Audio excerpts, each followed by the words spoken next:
بسم الله الرحمن الرحيم الحمد لله رب العالمين والصلاة والسلام على سيدنا محمد أشرف الأنبياء والمرسلين وحبيب رب العالمين. Let us make our intentions sincerely for the sake of Allah Ta'ala and ask Allah Ta'ala to grant us the proper comprehension. Thereafter know that Al-Imam Muslim, he narrated that the Prophet Sallallahu Alaihi Wasallam told a particular story. And it's a very interesting story. He Sallallahu Alaihi Wasallam said that once in the past, and it in fact was before the nation of Prophet Muhammad Sallallahu Alaihi Wasallam, in the past there was a sorcerer, there was a magician who was loyal to a particular king. This sorcerer, this magician, he said to this king, I am getting old.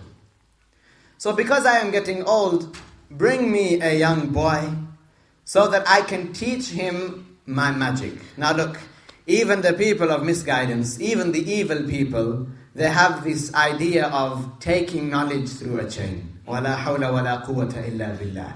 Sihr, magic, is something that is a major sin. It is a major sin. And sometimes it can even be blasphemy. So it's something evil. Magic is not something that we are allowed to do. Magic is not something that we are allowed to practice. It's not something we are allowed to perform. Magic is not permissible. It exists. It's not like they make out in the Harry Potter films or the Harry Potter books that there are fairies and feelings of awe and so. No, magic is something that is evil. This magician, he said to the king, bring me a young boy who I can teach everything that I know. Because he felt that he was going to die. If this is the case for a magician, for somebody who is hadeeth, for somebody who is a major sinner, he wants to pass on his knowledge. He doesn't want people to come later on and then just from their own devices improvise things. No, he's somebody who wants to pass on his evil secret. Then, if that is the case for them, then the people of truth, the people of Ahl Sunnati wal Jama'ah, those who believe that Allah is attributed with perfect attributes, that He is not like the creation, and they believe in the great attributes of the prophets, then there is even more importance in them passing their knowledge on, and not taking their knowledge from things randomly like Facebook and Twitter, and all of the other social media sites that there are out there. Rather, knowledge is taken from trustworthy and reliable people. So he said, bring me a young boy so that I can teach him some of this knowledge that I have. So a boy was brought forward. This boy, as he was walking on his path, on his way to the place where the magician would teach him, he passed by an old person. He passed by a worshipper. Now this person was a Muslim. This person was a Muslim. He sat with this old pious worshipper for a while and he really liked what he was saying. And he did this for some time.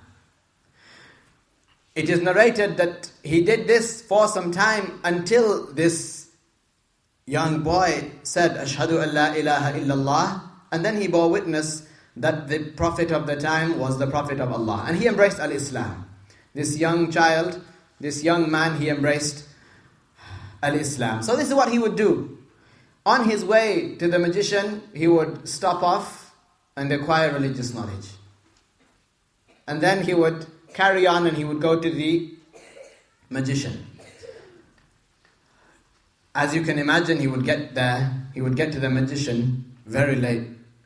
So this pious person, he said to him, what you should do is, if the magician complains, say that people at home, my family, they kept me. That's why I'm late. And if your family, they complain, why are you late? Then tell them the magician kept me. And like this, he continued. After becoming a pious person, this boy, this young man, he was once walking on his way to the magician because his family, they wanted him to learn. It's not like he really had a choice. His family wanted him to learn. It is even said in some narrations that the magician complained to the family and said, why is he coming late? So, on his way to the magician, to the sorcerer one day, he found a great beast. Some of them narrate that it was a lion. It was preventing people from passing. So he saw this as an opportunity to confirm and affirm what he already believed. He said to himself that it is today that I will realize, or I will see very clearly, that Allah Ta'ala is the greatest. Because Allah Ta'ala has given this worshipper a higher status than that sorcerer. Today, it will be seen in black and white. It will be very clear. So he picked up a stone and he said, Ya Allah, you know the pious worshipper to be of a higher status than the magician. So let that be apparent today. Let that be made manifest. He said, if this is the case, and he knows it to be the case, he said, if it is the case that the worshipper has a higher status than the magician, then this beast that we see before us, make it to die, Ya Allah. So he picked up this stone, a very small stone, and he threw this stone. And because of that, this beast, it died. When the people saw that, the people were amazed. They said, what is this amazing thing? This person has done something, this young man, he's done something that many people cannot do. And they started to praise him like this. He went to the pious person and he said to the pious, and remember, this is a hadith. It's a very long hadith narrated by Muslim. He went to the pious person and he mentioned to him what had happened. The pious person said to him, I have seen today that you have reached a very high status. Some of them mentioned that the killing of this beast for this young man, it was a karama, that he reached al-wilayah. The pious person said to him that you will be trialed. Hardships will befall you. And when they do befall you, then don't direct people to me. Don't direct people to me, because the king of that time, he was somebody who claimed to be God. Had he known that this pious person was worshipping other than him, then he would have had him killed. So, this young man, as he grew older, people started to see karamat from him. People started to see many good things from him because he was amongst the awliya. He would cure the person who was born blind. He would cure this person. He would cure this person. So what would happen? What's the result? What's the result? He would see again. He'd be able to see again. So if you cure the blind would be able to see. Stay on your toes. Yeah? Okay. So he was able to see. And likewise, he would cure the leper. The person with leprosy, he would cure him as well by the will of Allah Ta'ala. Somebody who was close to the king, somebody who was like the king's right-hand man, or one of his advisors, he went and he heard about these people talking, whispers. You know how whispers spread, how things spread, news spreads. So he went to this person and he said to him that I will give you many gifts. I will give you many things if you can cure me. So he said, Inni la ashfi ahada, innama yashfi Allahu ta'ala. I don't cure anybody. Rather, it is Allah Ta'ala who cures. Embrace al-Islam, and I will make dua for you. And insha'Allah Ta'ala, you will be cured. So, this person, this is what he did. He said, Ashhadu an la ilaha illallah, and then he bore witness that the Prophet of that time was the Prophet of Allah Ta'ala, and he embraced al-Islam. So, this person, this young man, he made dua for him and he became cured. He was blind and now he could see. So he went back to the king and the king asked him, you were blind yesterday. You were blind yesterday. How is it that you can see suddenly? And he said that Allah Ta'ala returned my sight to me. He said, Allah? You have a Lord other than me? He said, my Lord and your Lord is Allah. So then this king began to torture this advisor that he had. He tortured him and he tortured him and he tortured him. He tortured him until he forced him to tell him about this young man. When they told him about this young man, they also tortured him. Until the young man, he spoke about the person that had taught him, the old pious person.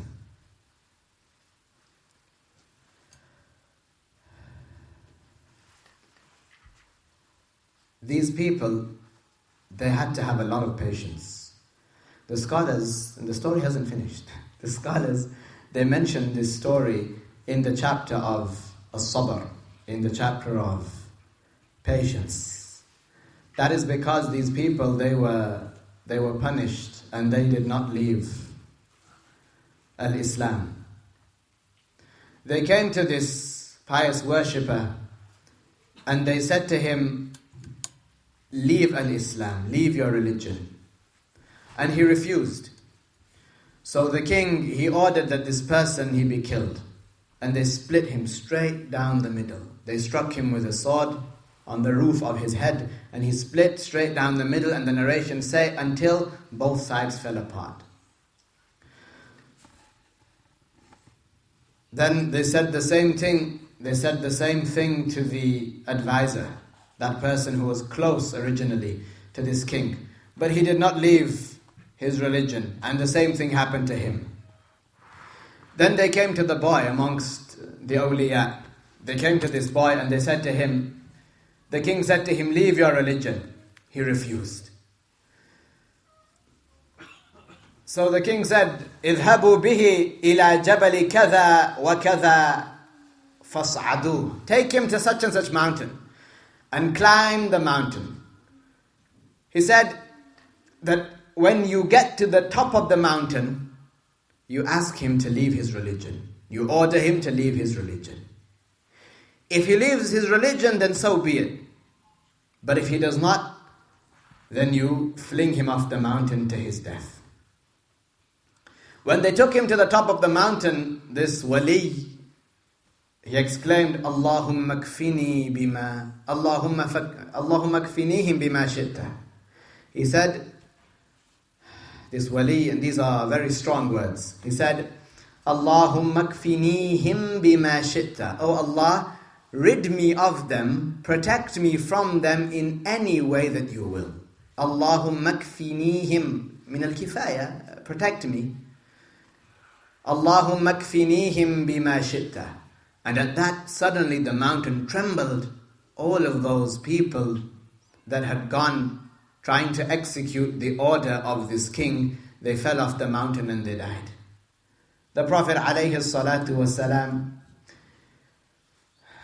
he said that then this person, he came walking. He said, وَجَاءَ يَمْشِي إِلَى الْمَلِكِ. He came walking, this wali, he came walking back to this king. The king said to him, where are your companions? Meaning, where are the people that I sent with you? So he said, Allah protected me from them. Then he ordered some more people from the people that were working underneath him, And he said, فَحْمِلُوهُ فِي قُرْقُورٍ. Go in a qurqur. And what is a qurqur? What is a qurqur? Sami, do you know what a qurqur is? A qurqur, the scholars explained it to be a boat.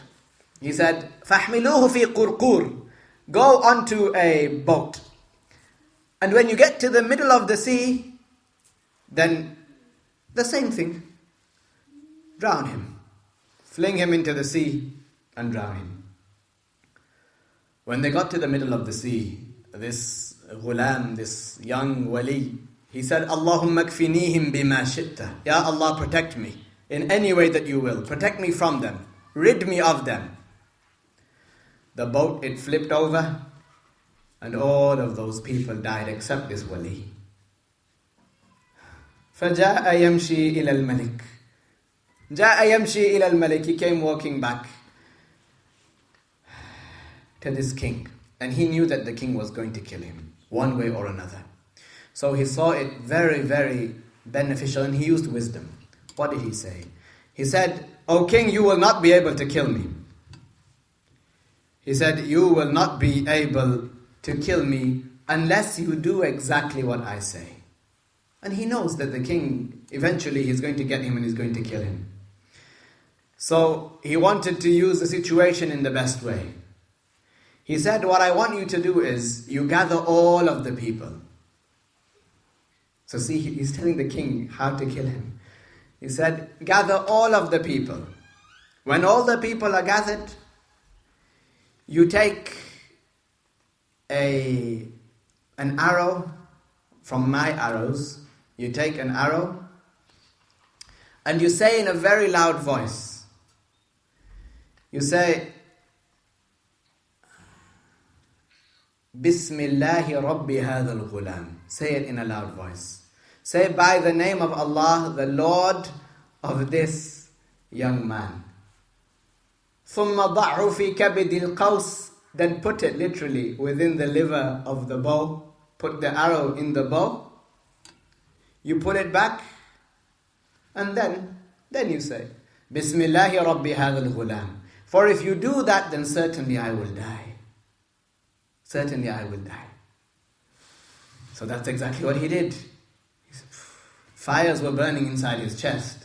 How can I send my men and some of his close men to the top of a mountain? Then the mountain trembles, they die, and he comes back. Yamshi ila al-malik. He comes back walking to me, telling me that they are dead. And then I send him to the middle of the sea with some of my other companions, and the ship, it topples over, they all drown, and he comes back. وَيَمْشِي إِلَى الْمَلِكِ. He comes back walking to me. And now this is an embarrassment. He is telling me how to kill him. So to put a stop to this absurdity in his eyes, he gathered the people as the ghulam, as the young wali, the young person requested. And he ordered the one that would kill him to take an arrow from his arrows, from the arrows of the ghulam, of this young person. And he put it into the bow, he pulled it back, and he said in a loud voice, Bismillahi Rabbi hadha al-ghulam. Because the people, they know the story. The people know that he went to the top of the mountain trembled, and everybody died. The ship, it sunk, and everybody died. And that this person, he said, Allahumma kfinihim bima shi'ta. Ya Allah, protect me in any way that you will. So they were amazed by this ghulam. And remember, the king, he was getting people to worship himself. So they were just wondering, what is this person? And who is helping him? So he put this person who was going to kill him, and whilst the king is watching, all al-mala', the people are watching. He puts the arrow inside the bow, he pulls it back, and he says in a loud voice, Bismillah, by the name of Allah. Bismillahi Rabbi hadha al-ghulam. By the name of Allah, the Lord of this boy. And he shot the arrow. The arrow struck him in the temple. Surely he did not survive. He died. As soon as that happened, the people, they said, Ashhadu an la ilaha illallah. People said, Ashhadu an la ilaha illallah. And then they bore witness that the Prophet of that time was the Prophet of that time. And they all embraced al-Islam. Because of this deed of this particular person. The king, his plan backfired. The king had intended, didn't he, that he didn't see it. There was so much pride there that he has to get to the bottom of it. He has to kill this person, and then his integrity supposedly would be returned. But he didn't know that everybody is going to embrace al-Islam. When they see that a person can go to the mountain and not be killed, it trembles for him when he seeks refuge with Allah. And likewise the ship, it turns and it tumbles and it topples until everybody drowns, and he comes back because he invoked Allah Ta'ala. And now this person who actually killed him, he only killed him because he said the name of Allah, so Allah is God. Ashhadu an la ilaha illallah. And then they mentioned the name of the Prophet, that he is the messenger, or he is the Prophet of Allah. So the king, he became very angry. How is this? How is this? The king, he threatened all those people, many people now, and he said to them, return and leave this religion that you have newly acquired. They did not listen. So what did he do? As is mentioned in Surah Al-Buruj, he ordered for ukhdud to be dug. Ukhdud, holes, trenches in the ground. He ordered for them to be dug. And then he ordered for them to be lit ablaze, for them to burn with raging fires. And then he threw all of these people in. All of these people, these Muslims that burned to death, they were martyred. As you know, one of the types of martyrdom is for a person to be burnt to death, or a person to burn to death. Such that there was a woman who was being burnt to death, and her child, her young child, it was laying on the side. And he requested from her, he ordered her to leave her religion, but she did not listen. This young child, as an extraordinary matter, this child who was very, very young and could not speak, this child said, Ummah, isbiri fa innaki ala al-haq. Be patient, O mother of mine, for indeed you are on the truth. And you know that in this situation, when a person threatens you by saying, for example, that if you don't do such and such blasphemy, I'm going to kill your mother or your father or your brother or your sister. Here, when they threaten you by killing somebody else, or when they threaten you to kill somebody else, here you're not allowed to commit blasphemy. You're not allowed to commit blasphemy. You're not allowed to say those words. We know that a person is not allowed to say blasphemy, but sometimes there are certain excuses. This is not one of those excuses. This is not one of those excuses. So all of these people, they died as martyrs, and they will be greatly rewarded in the hereafter. This was one hadith of the Prophet sallallahu alaihi wasallam. Through it we learn many things. We learn that knowledge, sometimes you learn things from the strangest of places. You might learn here from this magician even, that look how adamant he was, and look how committed he was to not let this evil knowledge of his be lost. So he wanted to teach it to somebody face to face. Our knowledge, the knowledge of Ahl Sunnati wal Jama'ah, the knowledge of the Muslims is much more honorable and valuable than this. So we should not let it be lost. And we should not take it from unreliable and untrustworthy sources. So we seek to sit with people who have acquired religious knowledge, and we take it from them. We don't just take it from anywhere. What else? What you can learn from this is the great reliance upon Allah Ta'ala. He goes to the top of a mountain, and there are many people, they're going to throw him off. He says, Allahumma kfinihim bima shitta. Ya Allah, protect me in any way that you will. In any way that you will. This is true reliance upon Allah Ta'ala. And then didn't we say before, the Prophet alayhi salatu wasalam said, Al-hikmatu dalatul mu'min. Wisdom is something that the Muslim should look for in every situation. In every situation. Here he found the wisdom. He knew that in the end, this king, he is not going to rest. He is not going to rest until he kills me. And it's very likely that he will find a way. So let me benefit the people. What was the end result? All of those people embraced al-Islam. Let us recite Al-Fatiha and make dua and ask Allah Ta'ala to send the like of the reward that we received to the Prophet alayhi salatu wasalam, to this wali, to this young wali, because that is permissible. You think of a pious person, you want to send them a gift, you want to send them some of your reward, you can do that. You don't need an excuse to do that. And let's send the reward to our Shaykh radiyallahu ta'ala anhu wa ardah and his teachers. A'udhu billahi minash shaitanir rajim. Bismillahirrahmanirrahim. Alhamdulillah.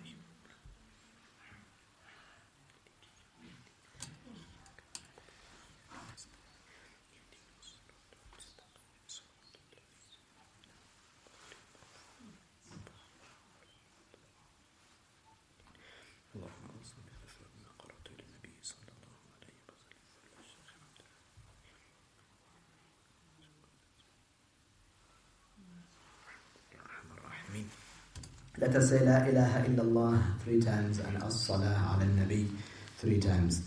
La ilaha illallah, La ilaha illallah, La ilaha illallah.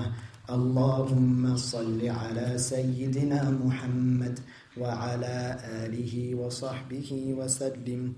Allahumma salli ala Sayyidina Muhammad وعلى آله وصحبه وسلم. اللهم صل على سيدنا محمد وعلى آله وصحبه وسلم. بارك الله فيكم. السلام عليكم ورحمة الله وبركاته.